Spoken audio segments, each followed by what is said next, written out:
കാസർഗോഡ് ചെറുവത്തൂർ കുളങ്ങാട്ടുമലയിൽ വിള്ളൽ കണ്ടെത്തി. സമീപത്തെ 30 കുടുംബങ്ങളെ മാറ്റിപ്പാർപ്പിച്ചു.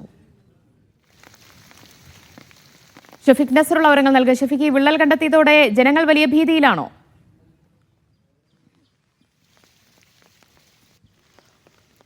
കാസർഗോഡ് ചെറുവത്തൂർ കുളങ്ങാട് മലയിലാണ് വിള്ളൽ കണ്ടെത്തിയത്. ഇതിന്റെ സമീപത്ത് 30 കുടുംബങ്ങളുണ്ട്. ഇവരെ മാറ്റിപ്പാർപ്പിച്ചിട്ടുണ്ട്. ഈ ഭാഗത്ത് അടിയന്തരമായ ഒരു ക്യാമ്പ് തുടങ്ങാനുള്ള നിർദ്ദേശം ജില്ലാ ഭരണകൂടം നൽകി കഴിഞ്ഞിട്ടുണ്ട്. വനം വകുപ്പിന്റെ അധീനതയിലുള്ള തുരുത്തി കുളങ്ങാട് മലയിലാണ് ഇങ്ങനെ വിള്ളൽ കണ്ടെത്തിയത്. വിള്ളൽ 1.5 അടിയോളം വീതിയിലാണ് വിള്ളൽ രൂപപ്പെട്ടത്. ഇങ്ങനെ 30 മീറ്റർ ദൂരെ വിള്ളൽ രൂപപ്പെട്ടിട്ടുണ്ട്. വിള്ളലിന്റെ കുഴി ആഴത്തിന് 1.5 മീറ്ററിലധികം ആഴം ഉണ്ട്. ഈ അംബേദ്കർ ഉന്നതിയിലെ 30 കുടുംബങ്ങളാണ് ഈ പ്രദേശത്ത് താമസിക്കുന്നത്. ഇവർക്ക് വേണ്ടി ഒരു ക്യാമ്പ് ആരംഭിക്കണം എന്ന നിർദ്ദേശം ജില്ലാ ഭരണകൂടം നൽകി.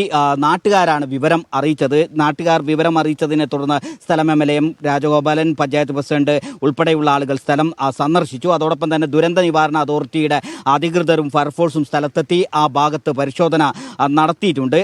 ഉന്നതിയിലെ 30 കുടുംബങ്ങൾ അതീവ ഭീതിയിലാണ്. അവർക്ക് ആ സ്ഥലത്ത് നിന്ന് സുരക്ഷിതമായ സ്ഥലത്തേക്ക് മാറി താമസിക്കാൻ ഉള്ള നിർദ്ദേശം നൽകി. അടിയന്തരമായി തന്നെ അവിടെ ഒരു ക്യാമ്പ് ആരംഭിക്കുന്നത് സംബന്ധിച്ചുള്ള തീരുമാനം ജില്ലാ ഭരണകൂടം എടുത്തിട്ടുണ്ട്. വലിയ ആഴത്തിൽ 30 മീറ്ററോളം നീളത്തിലാണ് ഇപ്പോൾ വിള്ളൽ രൂപപ്പെട്ടത്. എന്തും സംഭവിക്കാം എന്നൊരവസ്ഥ, ഒരു ഭീതിജനകമായ ഒരു അവസ്ഥ അവിടെയുണ്ട്. വനം വകുപ്പിന്റെ അധീനതയിലുള്ള വനത്തിനകത്താണ് ഇത്തരത്തിൽ ഒരു വിള്ളൽ കണ്ടത്. ഷഫീഖ് നസറുള്ളയാണ് വിവരങ്ങൾ നൽകിയത്.